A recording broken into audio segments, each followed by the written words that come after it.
Hello అండి, hi అండి. ఇక్కడ వచ్చేసి బాత్రూంలో అయితే ముందు వాషింగ్ మిషన్ ఉండేదన్నమాట. ఇరుగ్గా ఉతుకుతాను నేను, అంత ప్లేస్ లేదు. ఇప్పుడు బాత్రూమ్ అంతా ఫ్రీగా వాషింగ్ మిషన్ అయితే వాడటం లేదు కదా, తీసేసి ఇంట్లో పెట్టిందాన. స్పేస్ తండిగా ఉందన్నమాట. లోపల గబ్బ సబ్బు పెట్టేసి గబ్బ బండకేసి బాదినాను అనమాట. నిజమండి, బట్టలు కొంచెము అంచులకు మట్టి అందుకు పోవాలంటే కొంచెం బండకేసి బాదినామంటే నైటీలు కానీ అలాంటివి బాగా ఫ్రీగా పోతాయి అన్నమాట. లోపల లంగాలు కానీ మనం ఊరికి అలా సబ్బు పెట్టుకొస్తున్నామంటే ఆ మట్టి పోదు ఏం పోదు.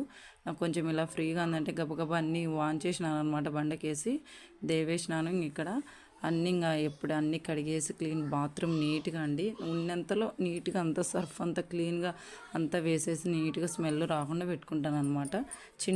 చిన్న ఇండ్లైనా నీట్గా సర్దుకుంటాను ఎప్పటికప్పుడు. ఎప్పుడైనా నేనే చేసుకోవాలి కదా అనేసి ఇంకా పెద్దవి ఇంకా లంగాలు పాయింట్లు అవన్నీ వచ్చేసి కడ్డీలకి వేసేసిన. ఇక్కడ తాళ్ళకు చిన్న డ్రాయర్లు అవన్నీ వేసేసి ఆరేసినాను.